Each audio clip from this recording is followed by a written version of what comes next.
Okay, so what we have for today is we're going to be solving system of equations, but word problems. So I know that that's going to make everybody groan, but we'll try to make this as simple as possible.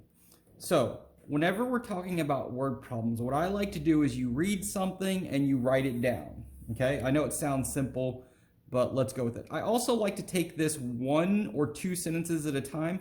When you try to read the entire thing, your brain just explodes, right? So, Judy worked 8 hours and Ben worked 10 hours. Their combined pay was $80. Well, we need to make Judy and Ben letters, right? So I always like to use X and Y. So we'll make Judy X and Ben Y. I like X and Y. I've always been a fan. So what we're going to do here is write this equation. So 8 hours for Judy. So it's going to be what? 8X plus, because it's their combined pay, work 10 hours, so 10y equals 80, right? So when Judy worked 9 hours and Ben worked 5 hours, their combined pay was $65. So in this case, it's going to be 9x plus 5y equals 65.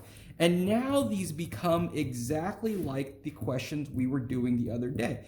Find the hourly rate of each. So I have to find out how much Judy makes an hour, how much Ben makes an hour. So what we're going to be doing here, so we have X and Y on both sides here, X and Y on both sides here. We're going to use elimination. Now, I look at my X's, I have a 9 and 8. Oof. I can make both those 72, but that's going to be some big numbers. So then I look at my Y's, I see a 10 and a 5. I can make both of these numbers what? I can make both of them 10 by only multiplying this bottom one, right? And I multiply it by what to make it 10? 2.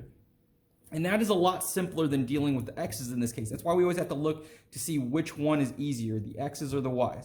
Now, remember, I need one positive and one negative. Well, both of these are positive, so I'm going to make this one become negative, so I'm going to multiply this by -2.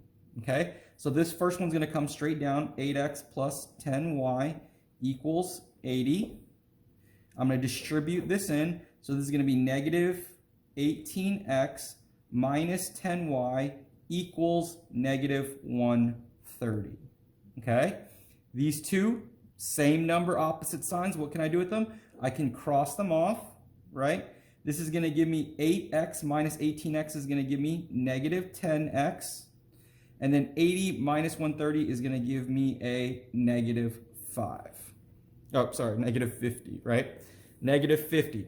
So now I'm gonna keep solving. I'm gonna divide these by negative 10, divide this by negative 10, so x equals 5. So that means Judy makes $5 an hour, dollars per hour, right? Now remember, I need an x and a y, so I'm gonna come back up here. I look here. Let's choose this one. I like this one better. So again, wherever I see that x, I'm gonna stop writing. So I'm gonna write the 8. I see the x, I stop writing. What does x equal in this case? It equals 5 plus 10y equals 80. So 8 times 5 gives me 40 plus 10y equals 80. Keep solving. So here's the y, right? Here's my letter. So I'm going to move this guy first. Minus 40, minus 40. So I have 10y equals 40. Divide by 10, divide by 10, y equals 4. So Ben makes $4 an hour, right? So what we did was we read the equation one by one, right? And then I wrote equations for it. I read the word problem one at a time, and then I wrote equations for it as I went. And then once I had it like this is something we can all handle, right? Okay, so for this second word problem, Jay bought 8 action figures. Blue action figures cost $3 and red action figures cost $2. The total cost of the action figures is $22. So if you see here, we didn't have two different dollar amounts like we did on the other one. We only have one total, right? So since these two numbers go with dollars, I'm going to put all of these together into one equation. So first, let's get my variables. So we'll say blue action figures are X and red are Y.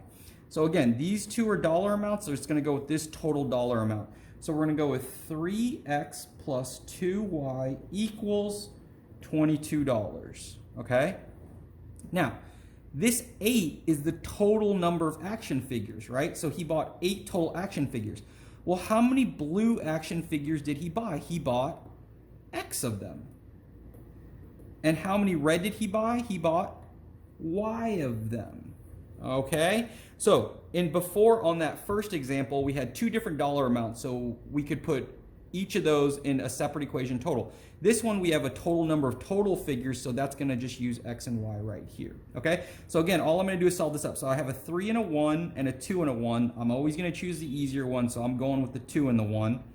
So to make a 1 a 2, I multiply it by what? 2. Remember, I need 1 positive and 1 negative, so I'm going to make this a -2. Okay, so this first one I'm just going to bring down because there's nothing to multiply. I only needed to multiply one equation this time. I'm going to distribute this in, so this becomes -2x minus 2y equals -16, right? These two, same number, opposite sign, lovely, I can cross that off.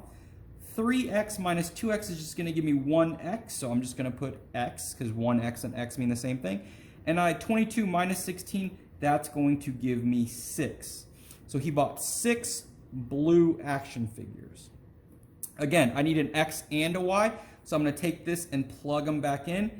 Whenever we plug them back in, I'm always going to use the original equation. So this one has smaller numbers, so I'm going to use that. So I see that x equals 6, so instead of x, I can write the number 6 plus y equals 8 minus 6 minus 6. Y in this case equals 2.